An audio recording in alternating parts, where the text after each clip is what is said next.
Thanks a lot, and I want to start with acknowledging my dear co-author, Joel Ninnemann, who's all the lab results very much is thanks to him running the ISOB lab for us. The objectives and what we want to show in this presentation is using new data from the Southeast Pacific. That's been in progress for a while. This course we're taking in 2002. And we're going to show how we resolve the Antarctic intermediate water over the past, I would say, deglacial and into stage 3. We want to document how the properties of these water masses are variable on various timescales from multi-decadal to millennial. And our motivation is to try to assess, through our reconstruction, the hypothesis that southern hemisphere upper ocean water masses transmits property anomalies to lower latitudes. So in a way, a first look at the oceanic tunnel beyond the instrumental period. So the motivation for our reconstructions and our thinking around these studies comes from a suite of modeling papers showing that the intermediate water properties are very particular diagnostics of ocean circulation changes. And that we see that when we had changes in the AMOC over Harnwick events, over DO events, during glacial events, that there is a warming and thickening of the southern hemisphere thermocline. And this is consistent in several model studies, showing that the southern hemisphere thermocline at intermediate depths are tightly coupled to the AMOC changes. And as this study is showing, that this is an example of pathways of water parcels. This is from several model studies in the late 90s, showing that there's a potential for transmission of temperature anomalies from the high southern latitudes to the tropical Pacific through the intermediate water masses, suggesting that the extratropical and tropical ocean is linked through this relatively shallow and wind-driven meridional circulation, which involves seduction of water parcels in the eastern regions of the subtropical ocean and a transport up here to the tropical ocean. And Liu and several and co-authors in 2002, they simulated the climate during the LGM, and their results imply that about half of the simulated cooling that's observed in a tropic of 2.1 degrees Celsius is associated with the upper ocean circulation, in particular the ventilation of the thermocline and intermediate waters from the mid-high latitude South Pacific. So we see that the temperature anomalies propagate into the ocean interior, and that the cooling that we see here as the model progresses in the equatorial cold tongue originates mostly from the southern hemisphere extratropics. And so the motivation and the area to study, we went to ODP 1233, which is located here at around 41 degrees south at 838 meters water depth. And we see the core here located versus the various frontal zones around Antarctica. And in blue shading here also the western winds. This figure shows the location of Site 1233 and the main oceanographic features of the southern and central Chile. We see here in the left, we see the modern day sea surface temperatures given in degrees Celsius. And here we see the sea surface salinities, modern day. And we see that the core is very nicely positioned with relations to the ACC. We see the ACC here spreading in the Paleochile current up north here, and in the currents that go here around the Cape Horn. We also see that the core is positioned close to the fjord regions here, so potential also to have influence from the Chilean fjord waters. If we see the core, basically if we put that into the ocean tunnel mode, this location will capture the upper and the intermediate water in this model tunnel world, and we see that it's positioned relatively central in this low salinity Antarctic intermediate water tongue. And we know that the AEW act as a feed water for the global thermocline. We've seen that in previous talks, this big green water mass, or not green, but in the tally at all figure, it goes into representing a large body of water, which is underlying the skin of the Southern Ocean. And we know that changes here represents a large portion of heat in the Southern Hemisphere. The core is also very ideally located in terms of another major driver in this region, namely the westerly winds. And the core monitors sort of thus the major atmosphere-ocean circulation systems of the mid-latitude. It's in the northernmost reach of the westerly winds in the summer, and very sensitive to changes in the westerlies. I'm not showing a lot of those, I'm not showing the land data now, but in the same core, Linda Heuser and co-workers had done very beautiful pollen studies showing the transitions of the moisture in concert with the oceanic changes. So what this core encompasses, plotted here in meter composite depth, is a 135 meter long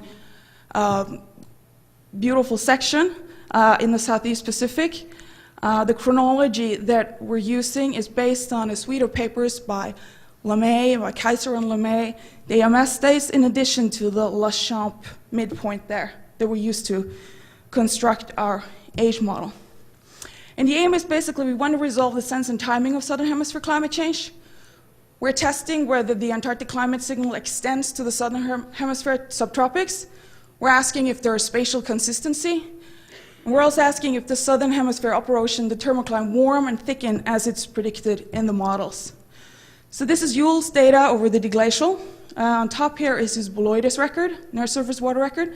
In the bottom, he's plotted it versus the Dome Fuji record. And what we see here that during the deglaciation and also during the plateau here, we see that the surface water properties at 41 degrees change with Antarctic timing. So the Antarctic, this is definitely on Antarctic timing. And is there spatial consistency? Well, there's been a suite of studies done here in the Atlantic. You see this stack of Atlantic records by Morton et al., plotted here versus the deuterium record from Antarctica. And here we have again Yule's records, Boloides, plotted then versus the G. Boloides records from RC 1183, this core here. And we see that the 41 degree in the Pacific is same as in the Atlantic, showing this Antarctic pattern north and south of the polar front in the Atlantic basin. So despite that there is patchiness, there's a lot of new records emerging from these regions now, there is a relative consistent picture of southern hemisphere deglacial climate variations, at least into parts of the subtropical southern hemisphere. So there is spatial consistency. And if we then add the Antarctic intermediate, this is the physical properties of Antarctic intermediate water, two benthic records, infaunal and epifaunal, Stipicidoides and Euvogerina.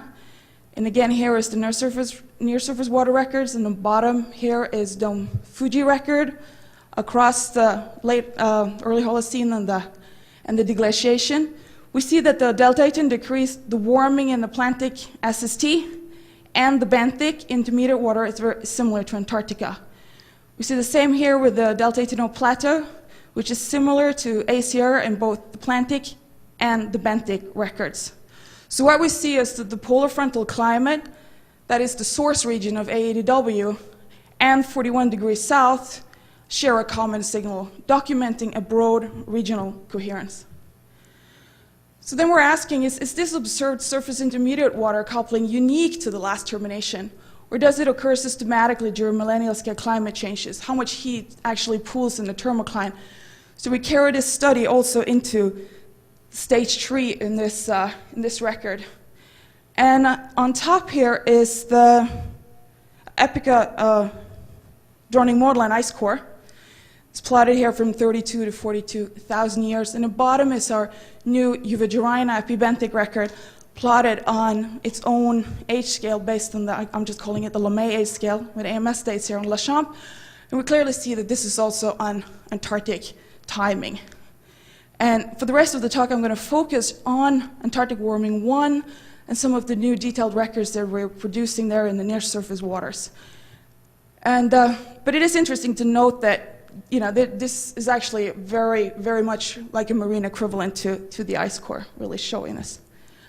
So the first record I'm showing is the Anincompta record that we produced from 34 to around 41,000 years. And what I've shown in yellow here is just some of the major transitions that we see in the core. We see a large natural variability. This is a very robust signal. Each of these here's the smoother signal here, but each of the data point represents 2 to 4 replica. So this is a very robust signal. So again, we see this transition up into Antarctic warming 1, and we see across this warm event that there are a lot of natural variability. If we focus in on that a little bit closer, we see that these are occurring both on century and multi-decadal timescales.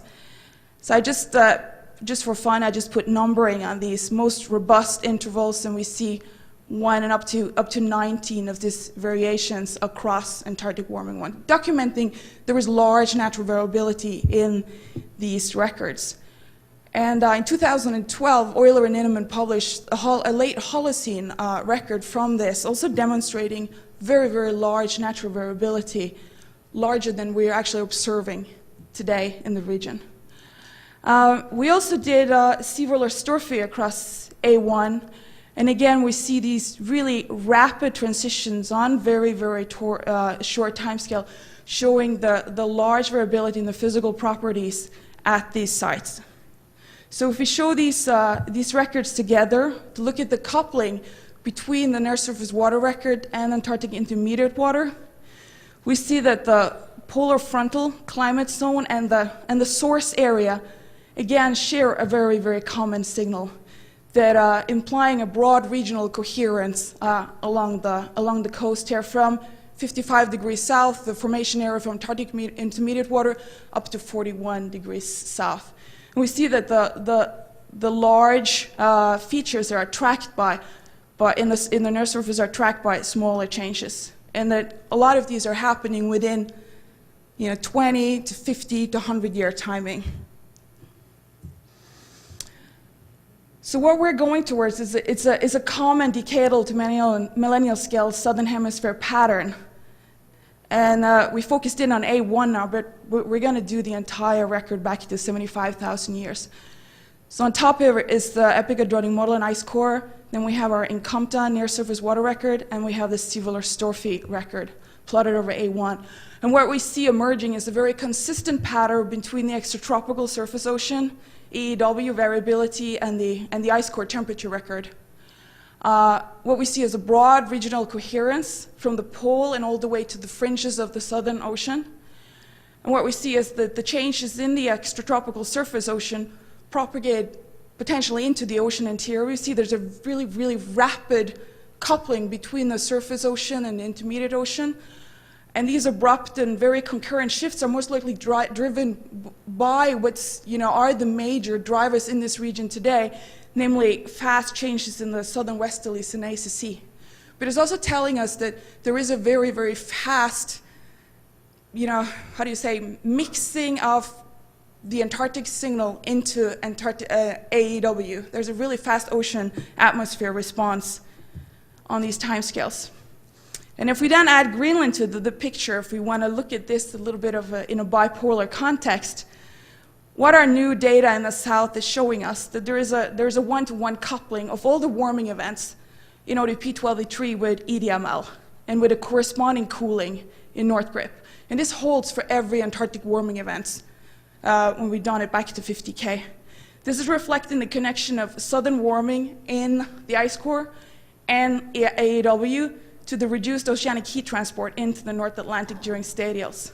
So with adding 1233 and the new records there, what we're seeing that there is a uniform heat reservoir in the south reflecting the very rapid mixing of the Southern Ocean by the Antarctic circumpolar current.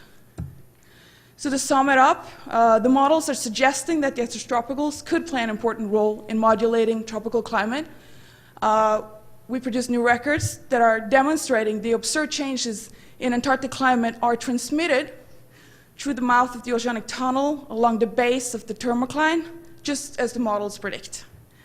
And we also document that the extratropical and the AEW are variable on a variety of timescales and could play thus an important role in modulating the global thermocline properties and climate. And since AEW feeds the thermocline in the southern hemisphere and tropical oceans from roughly 60 degrees south to 20 degrees north, changes in this water mass could influence a large part of the southern hemisphere. And the fact that these temperature changes are found in the ocean interior strongly supports a thermal bipolar seesaw, thickening warming of thermoclines when the TSC is weak.